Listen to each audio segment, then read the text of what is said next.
મિત્રો, આજે આપણે ગુજરાતી લોકગાયક દમયંતી બરડાઈ વિશે જાણીશું. લોકસંગીતની સુરીલી ઓળખ. દમયંતી બહેનનો પરિવાર સૌરાષ્ટ્રમાં માંગરોળનો વતની છે, પરંતુ વ્યવસાય અર્થે મુંબઈ સ્થાયી થયેલો હતો. તેમણે ધોરણ 10 સુધીનો અભ્યાસ કર્યો હતો. પરિવારમાં ભક્તિભાવના અત્યંત ઉચ્ચ આથી ઘરમાં ભક્તિ સંગીતનું વાતાવરણ હતું. દમયંતી બહેન બાળપણથી બહુ હલભેર સ્તુતિ, સ્તવન અને ભજનો ગાતા. ખારવા જ્ઞાતિના દરિયાચોરુ નામના મંડળમાં તેમણે પણ રામકુમાર સુખડિયા પાસે સંગીતની પદ્ધતિસરની આરંભિક તાલીમ મેળવી હતી. અને મિત્રો, દમયંતીબહેનના લગ્ન વિશે વાત કરીએ તો દમયંતીબહેનના લગ્ન પોરબંદર ખાતે થયા હતા.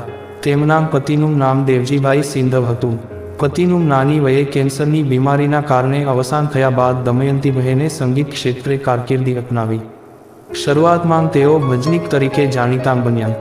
ત્યારબાદ લોકડાયરામાં પણ તેમની ભારે લોકપ્રિયતા ઊભી થઈ. ગુજરાતી ફિલ્મ સંગીતના એ સુવર્ણયુગમાં દમયંતીબહેન પછી તો અનિવાર્ય ગણાવા લાગ્યા. ડાયરાની રોનક. 80નો દાયકો એવો હતો કે ગામે ગામ યોજાતા લોકડાયરામાં દમયંતીબહેનની હાજરી અનિવાર્ય ગણાય. ખાસ કરીને પ્રાણલાલ વ્યાસ અને પ્રફુલ્લ દવે સાથે તેમની જોડી ભારે લોકપ્રિય ગણાતી હતી. દમયંતીબહેનના યાદગાર ગીતો હે ઓધાવજી, પારસ પિયું અને પાદર, મેળે મેળે મોરલડી, મારે સાસરીએ જઈ કોઈ કહેજો સઈ વગેરે ગીતો લોકોને આજે પેઢીઓ પછી પણ કંઠસ્થ છે. દમયંતી બરડાઈ એક ભારતીય ગાયિકા છે. તેણીએ હિન્દીની સાથે ગુજરાતી ભાષામાં પણ ગીતો બનાવ્યા છે. તે બોલિવૂડની ઘણી ફિલ્મોમાં ગીતો ગાય છે.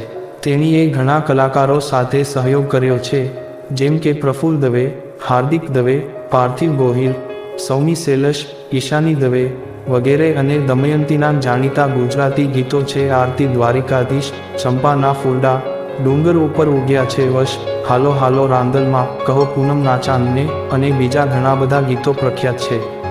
દમયંતીબેને ગાયક પ્રફુલ્લ દવે અને ઉષા મંગેશકર સાથે ગુજરાતી ફિલ્મ કોઈનું મીંડળ કોઈ હાથેમાં પણ કામ કર્યું છે.